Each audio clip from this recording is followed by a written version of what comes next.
Bonjour, c'est une vidéo sur le roto pinceau.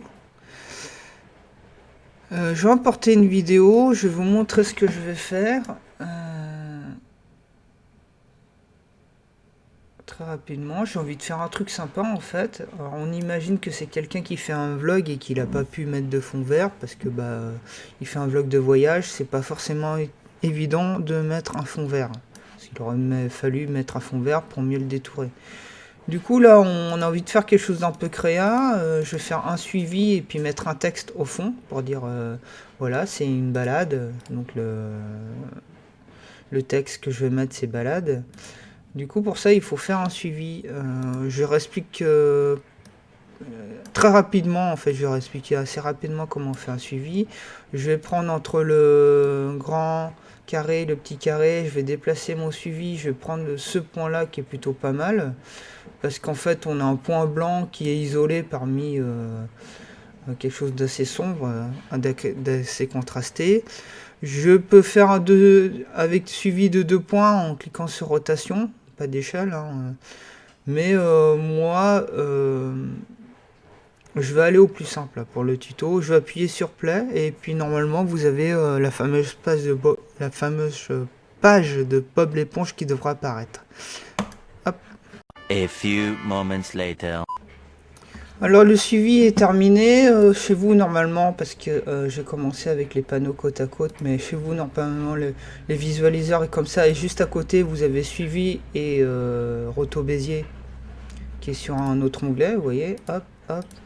Moi ce que j'aime bien faire pour utiliser Roto Bézier c'est désancrer le panneau et prendre le panneau, le mettre à côté en fait, parce que comme ça on voit où ce qui est en fait ce qui est appliqué en fait sur ce panneau, sur le visualiseur. Vous comprendrez plus tard. Je fais un objet nul, je explique très rapidement. J'ai défini un point, j'ai défini la cible. Le cible, ça va être mon objet nul. Et je vais cliquer sur appliquer. En X et en Y, c'est très bien. Du coup, vous regardez, vous voyez que ici, mon objet nul, alors je vais réduire ça. Vous voyez que mon objet nul, en fait, il suit, tac. Ce que je peux faire, c'est, j'avais dit que le titre, ce serait la balade. Je vais cliquer sur la balade des Dalton. La balade, je vous conseille de prendre une fonte, une linéale, tout ce qui est plus simple. Linéale, c'est Arial, Roboto, Helvetica, et pour moi, c'est de l'open sans, ça marche très bien. C'est genre une typo sans sérif. Hop, ici je fais un lien parenté, c'est-à-dire que mon texte il va venir s'apparenter avec mon objet nul. Maintenant, il suit en fait mon objet nul. Vous voyez que là, hop. Et là, vous voyez que ce que j'aimerais bien, moi, en fait, c'est pouvoir en fait détourer mon personnage pour qu'il vienne devant balade. Alors, une chose qui est bien, parce que vous faites du design, ça s'appelle du motion design, c'est de voir que c'est qu'on puisse lire le mot, qu'on puisse au moins le deviner, quoi. Hop, et je regarde, voilà. Je pense que oui, hein. On part, là on est au milieu des deux ailes, on devine quand même que c'est hop, que c'est des ailes. Et puis une fois qu'on a compris, hop, voilà. Je vais reprendre cette vidéo là, hop, et ici je vais appliquer mon roto-Bézier. Donc je prends le calque qui est au-dessus, vous voyez qu'on voit plus rien, et le but du jeu ça va être de détourer ce personnage là. Mais on va pas tout détourer, hein. Je pense que au niveau de la tête jusqu'à son matelas là derrière ça suffit amplement.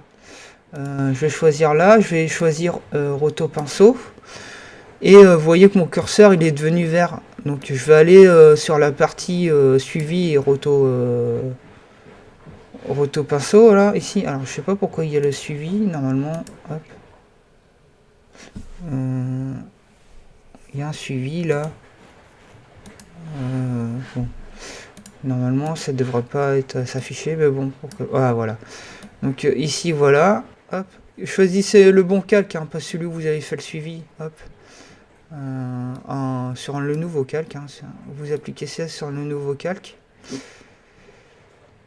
Et ça devrait le faire pas mal. Ici, voilà. Là, on est plutôt pas mal. Hein. En fait, ça grossit un peu grossièrement. Et ouais, il m'a pas choisi le bon calque. Hein. Le petit filou, là. Hop. Il m'a pas choisi le bon calque. C'est celui-là que je veux que tu me choisis. Ah, je double-clique dessus. Et on recommence. Hop. Vous voyez que des fois, vous pouvez vous perdre dans vos calques. Hop. Donc, pour que le roto Bézier s'applique sur un calque en particulier, vous double-cliquez dessus et vous allez tomber sur le bon calque. Ici, sur la partie suivi roto brush. Ok. Du coup, vous voyez que maintenant, il est détouré. Ok, en fait, c'est comme si on avait pris l'image d'au-dessus, sauf que maintenant c'est une vidéo, donc c'est un peu plus délicat. Ici en bas, on voit la zone qui va être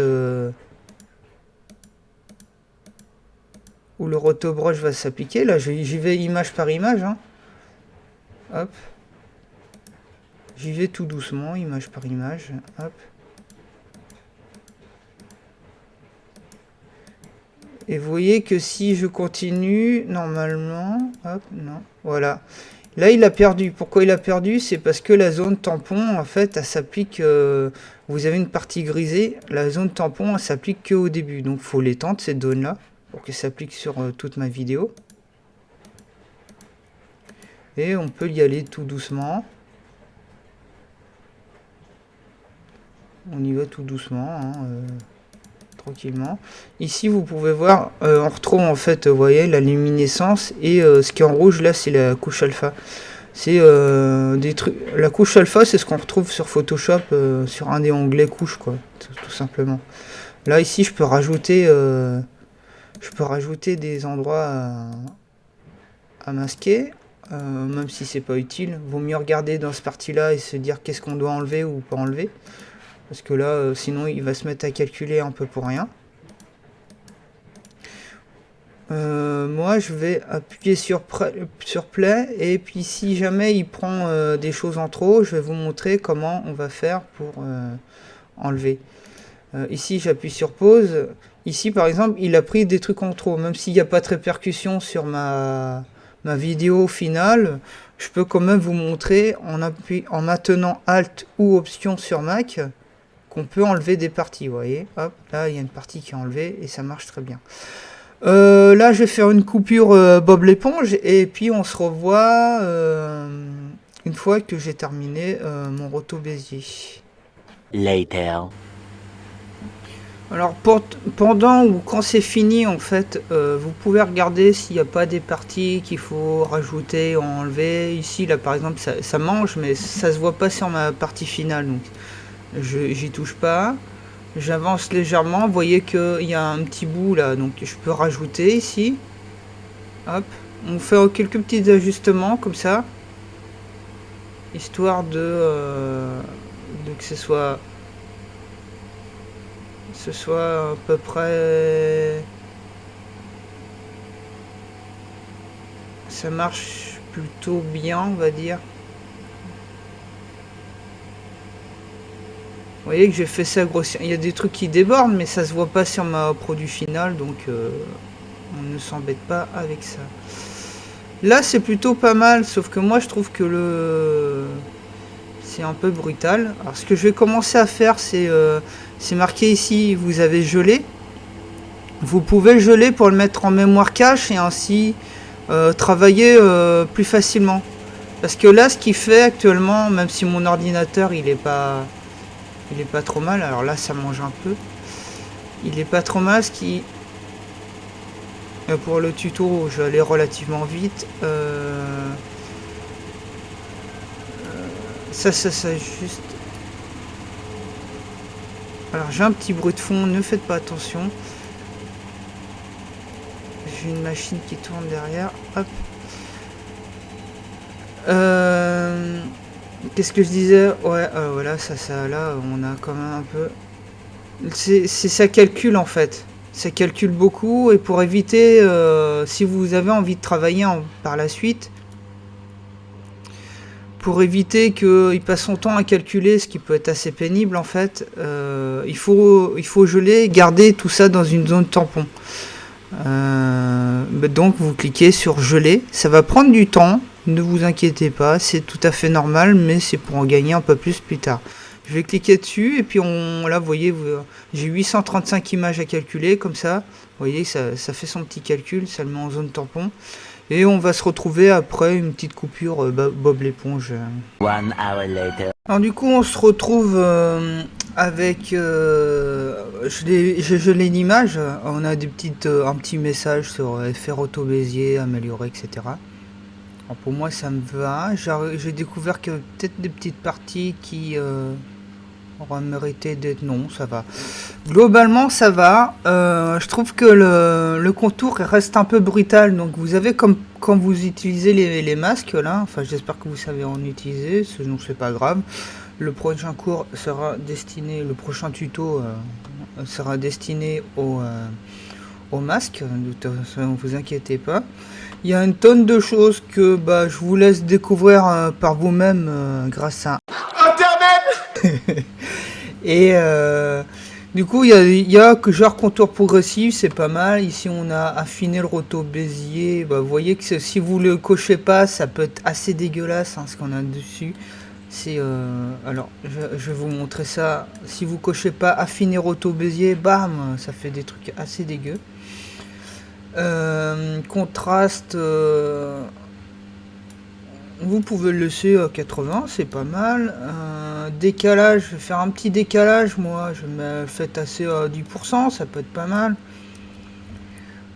C'est juste histoire que ça soit moins brutal là au niveau de la transition entre les lettres et mon personnage, ça soit plus doux.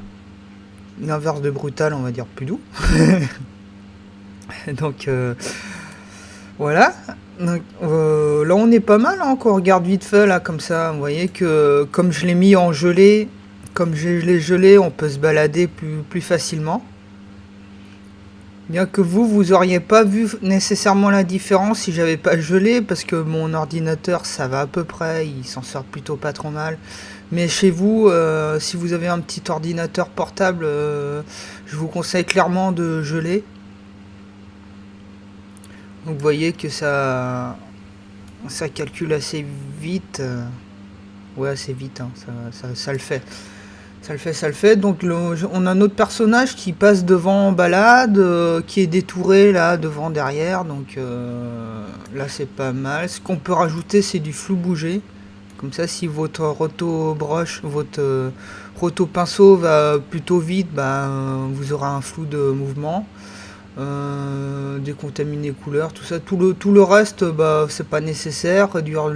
Réduire le bruit, il n'y a pas de bruit dans mon image, donc je ne vois pas trop l'intérêt. C'est à peu près tout. Je vais vous dire au revoir et puis à la prochaine, quoi, parce que j'ai pas grand chose à vous montrer.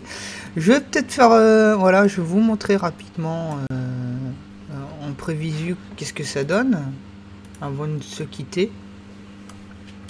Je vais taper sur la barre espace et puis on va se quitter dessus. Voilà. On se quitte là-dessus.